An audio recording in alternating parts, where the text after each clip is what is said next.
Nuestra invitada de hoy es licenciada en Económicas y tiene una ONG que se llama Sol y Sol, pero hace unos años tuvo una crisis personal que, como muchas crisis, derivó en algo nuevo y en algo bueno. Ese algo nuevo y algo bueno es este libro, Ego Superior, Ego Inferior, que hoy viene a presentarnos. Bienvenida, Pilar Novoa. Muchísimas gracias, Sara, muchas gracias por esta oportunidad, a ti, a Víctor, a Zarabanda en general. La verdad es que es una alegría poder estar aquí y hablar sobre mi libro Ego Superior, Ego Inferior, la dicotomía que nos lleva a la verdad. Y sí, como bien dices, yo tuve una crisis, pero ya hace muchísimos años. Esto hay que respetar el ritmo que cada uno tenemos, que a veces vamos como muy deprisa, queremos la pastilla mágica, queremos la solución mágica que todo lo arregle de la noche a la mañana, y a veces todo requiere un poquito de trabajo, de pico y pala. Y bueno, pues me empleé desde el año 2000, muchísimos años de trabajo, de estudio, haciendo psicoterapia, practicando la meditación diariamente, ¿no? Y bueno, pues nació este libro, ¿no? Yo en aquella época, en el año 2000, cuando tuve la crisis, pensaba que no tenía nada bueno, ¿no? Que no había ni una sola cualidad en mí. Y por fin, pues ese velo ha caído, he descubierto que todo era un juego de mi ego, que me hacía verme pues como que era mucho menos que todos los demás. Y hoy me doy cuenta pues que eso era una fantasía creada por mi ego. ¿Qué es el ego? Porque estamos muy acostumbrados a oír la expresión tener mucho ego, pero tú en el título del libro hablas de dos egos. Cuéntanos, explícanos un poco primero qué es el ego exactamente y luego por qué esos dos egos, qué significan. Sí, bueno, primero de todo, el ego. El ego es un constructo. ¿Por qué es un constructo? Porque se construye a sí mismo. ¿Cuándo se empieza a construir el ego? El ego se empieza a construir cuando el bebé empieza a ver por primera vez su manita y dice, anda, que tengo una mano, y se ve separado de mamá. Porque cuando nace es un trocito de conciencia donde se ve totalmente fusionado con mamá, donde no existe división ni separación, sino que todo está unido. Cuando el bebé por primera vez empieza a descubrir que tiene una mano que está separada de mamá, es cuando empieza a construirse su ego. El ego es lo que nos permite vernos de manera separada de todo lo que existe. Y gracias al ego podemos tener una serie de funcionalidades muy necesarias en la Tierra, ¿no? Hay quien habla que el ego es malo, que es tu enemigo, que es Satanás. Algunos autores han hablado en titulares el ego Satanás. No, el ego ni es Satanás ni es tu enemigo y podría convertirse en tu aliado, que eso es lo que no sabe mucha gente. Claro que el ego es imperfecto y presenta muchos desafíos, pero sabiéndolo domesticar, pues nos puede jugar muchas buenas pasadas en vez de malas pasadas. ¿Y el ego qué es? Pues es una entidad funcional operativa que nos permite interactuar de manera separada con las cosas, con las personas, que planifica muy bien, que también organiza muy bien. Para algunas cosas el ego es lo mejor que nos puede pasar. Pero claro, el ego nos estorba a veces. ¿Y cuándo nos estorba? ¿Cuándo estorba el ego? Pues para amar.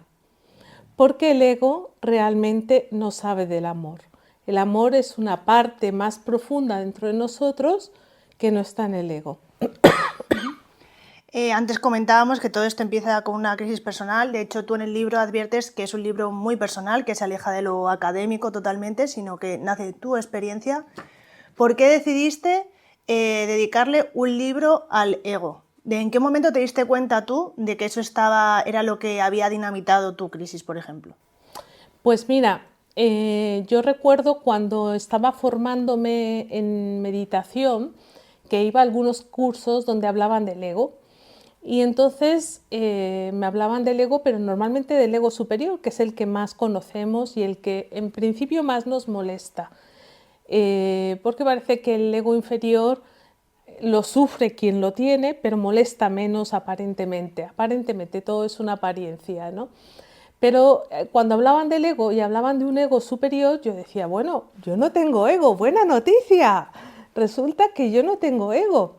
Y entonces digo, pero bueno, no puede ser. Por otra parte, había una parte de mí que decía, pero no puede ser, ¿cómo es que yo no tengo ego? Y entonces se lo comenté a una persona, ya no recuerdo exactamente quién era, pero le dije, es que yo no me veo reflejada ni en esto, ni en esto.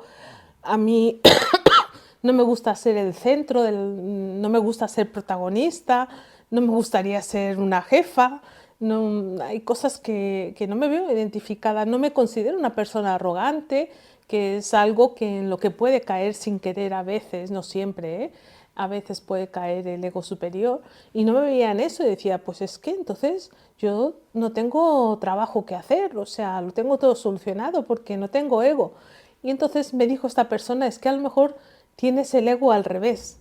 Y oye, cuando me dijo esto, yo dije, el ego al revés, ¿qué es eso del ego al revés? Pero nunca volví a hablar más con esta persona, y ni siquiera recuerdo qué persona era, pero eso se quedó en mí. Y entonces poco a poco me fui trabajando y dije, ostras, pero si tengo muchísimo ego, qué terrible. Resulta que yo pensaba que lo tenía todo más o menos encarrilado y ostras, que no, que lo tengo peor que nadie, porque tengo un ego inferior súper intenso, que me hace pensar que soy menos que nadie, que me hace pensar que no tengo cualidades, que me genera muchísimo sufrimiento, que me auto boicotea cuando puedo tener cierto liderazgo natural y yo misma me lo quito. En fin, que estaba metida en un pozo que generaba mucho sufrimiento porque el ego me jugaba al revés. Y entonces fue así como lo descubrí y después me di cuenta que es una fantasía, ¿no? Nos tomamos muy en serio al ego, ¿no? En general, todas las personas nos identificamos mucho con el ego. El ego también puede ser nuestra personalidad. El ego también puede ser no solamente esa parte operativa que comenté hace un momento, sino también esa parte de la personalidad y también esa parte de la lucha por la supervivencia, ¿no? Esa es la función, una de las funciones más importantes del ego es la lucha por la supervivencia. Entonces, eso es buenísimo, es una buenísima noticia. Qué bueno que tenemos un ego que nos permite interactuar, que nos permite organizar, que nos permite planificar, que nos permite luchar por la supervivencia. Pero ¿cuál es el problema?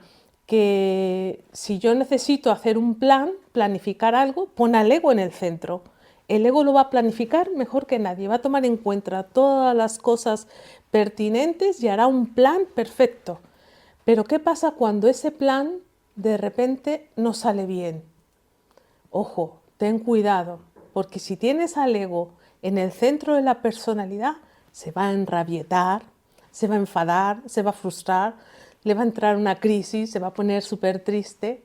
Entonces, ¿qué pasa? Que en los momentos en que el plan no sale bien, es mejor que el ego se aparte, que se vaya a un lado y abrimos una parte más profunda que todos tenemos, que en todos nosotros habita el amor incondicional, en cada uno de nosotros está lo mejor que puede existir y entonces pues simplemente abrimos nuestro corazón y decimos, este plan no ha funcionado, ¿cómo puedo adaptarme a la nueva circunstancia? Y entonces emana la aceptación profunda, la creatividad y ahí, claro, desde allí fenomenal. Entonces esa combinación de utilizar al ego cuando me hace falta, estupendo. Voy a planificar el ego. No sale el plan, cuidado, no pongo al ego. Me dejo que el ego se haga a un lado y abro mi corazón, emana la creatividad, emana la adaptación, la aceptación y convierto lo que podía ser un revés en una oportunidad. ¿El mundo está dominado por la gente con ego superior? Hay de todo. Hay ego superior y hay ego inferior, pero sí es verdad que los altos cargos son egos superiores. Generalmente un ego inferior no solamente va a tener miedo de llegar a un alto cargo, sino que lo va a tener mucho más complicado. Una persona con ego superior tendrá la convicción de que es el mejor para el cargo, podrá luchar y combatir y jugar el juego del poder mucho mejor que un ego inferior, eso está claro, pero no el juego del amor. Sabrá jugar el juego del poder mejor que el ego inferior, pero el juego del amor lo juegan muy mal ambos. Entonces, por eso es que resulta que cuando se llega al poder se toman decisiones que no siempre son en pro del bien común, ¿no? Que son decisiones muchas veces interesadas, ¿no? Me interesa mantenerme en el poder y claro, todos los que llegan al poder seguramente en una gran mayoría son egos superiores y bueno, pues ¿quién gobierna América? El gran ejemplo del ego superior más superior de todos, ¿no? Hemos hablado de ego superior, hemos hablado de ego inferior, con todos sus límites, pero ¿existe un ego sano? El ego no es bueno ni es malo.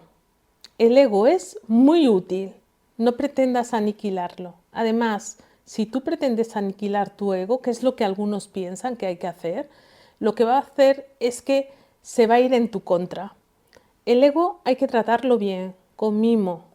Entonces, si lo que tú quieres es un ego que no te cause problemas, es decir, un ego sano, lo que tienes que hacer es enseñarle con una serie de experiencias reales en tu vida que cuando el amor está al frente, los resultados aportan mucha mayor plenitud a tu vida personal y a las personas que te rodean también. Cuando el ego se da cuenta que dentro de nosotros habita el amor incondicional, digamos lo que sería la chispa divina, el guía interno, lo que algunos dirían estamos hechos a semejanza de Dios, una parte de Dios dentro de nosotros.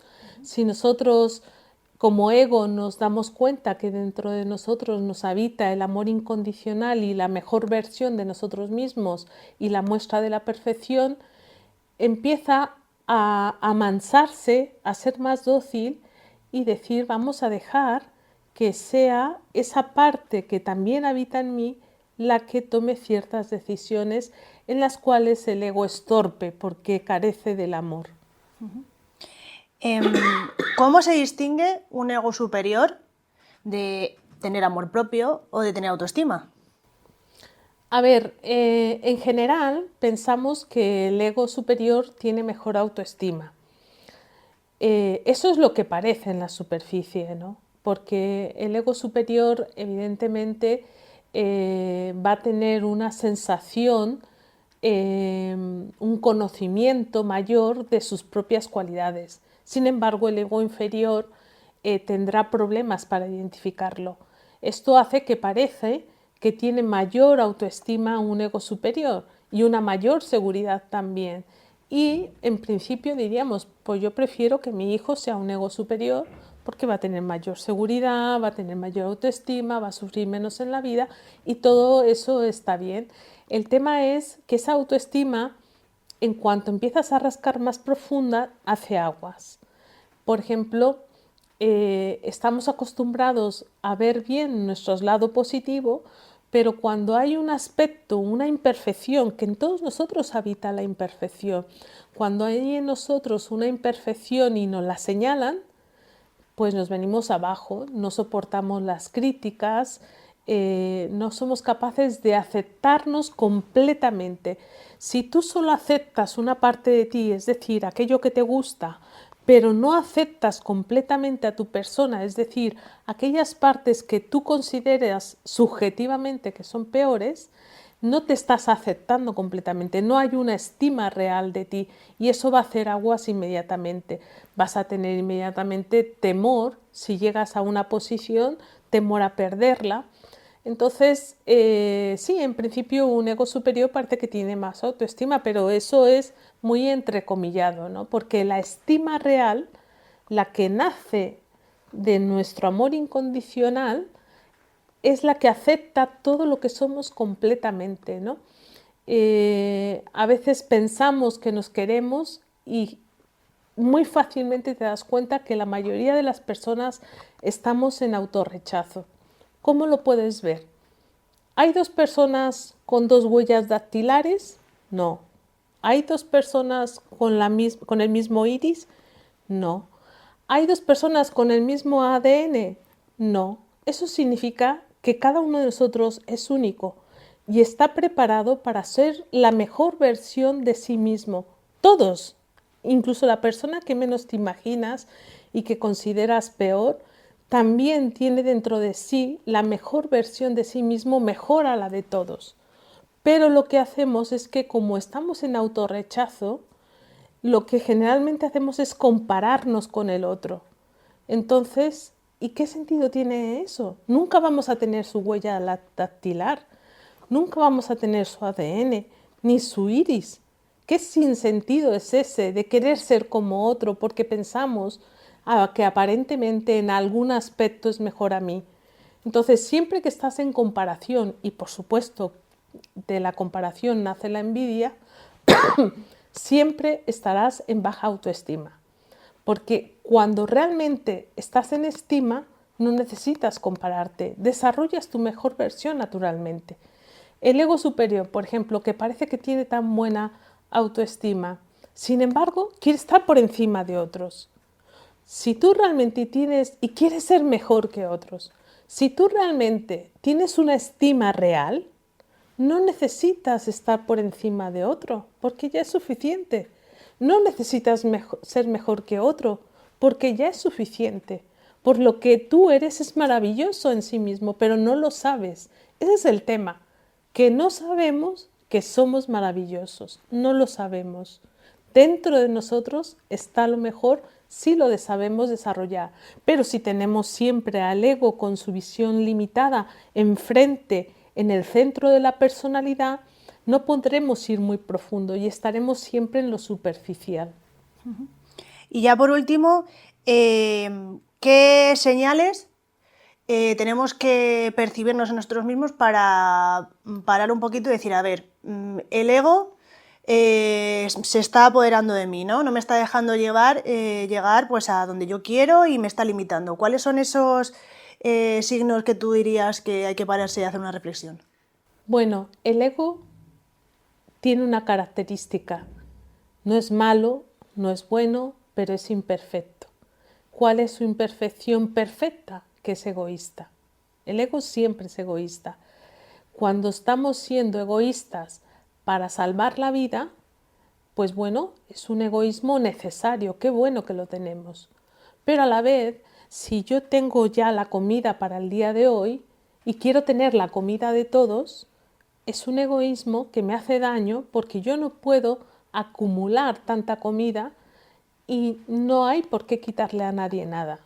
El amor lo que haría es comer lo que le hace falta hoy y confiar en que mañana volverá a tener. Desde el egoísmo, desde el ego, intentamos acumular, acaparar, tener más que otros. ¿Cómo lo identificas cuando estás siendo egoísta? Si ese egoísmo está dañándote a ti o a los demás, estás en un ego que te está haciendo daño y se te está escapando de las manos. ¿Cómo saber cuándo tu ego está domesticado? Cuando tú abres tu corazón, estás en amor, estás en compartir, estás, en el caso del ego superior, mucho más humilde, eres capaz de aceptar también tus defectos y decir al otro que tú también existes. Si eres ego inferior, tienes la valentía de reconocer tu propio talento, de decir yo también valgo y me reconozco como alguien valioso que no va a mendigar las migajas de amor de nadie porque se quiere ya por fin a sí mismo. Y así, cuando el amor está en el centro, observamos que el ego está por fin tranquilo. Pues Pilar, muchísimas gracias por habernos acompañado hoy. Gracias, Sara. Un placer, muchas gracias. Y muchas gracias también a los espectadores y espectadoras que cada día nos siguen en Zarabanda TV, la tele de Rivas. Muchas gracias a todos y nos vemos en el siguiente programa.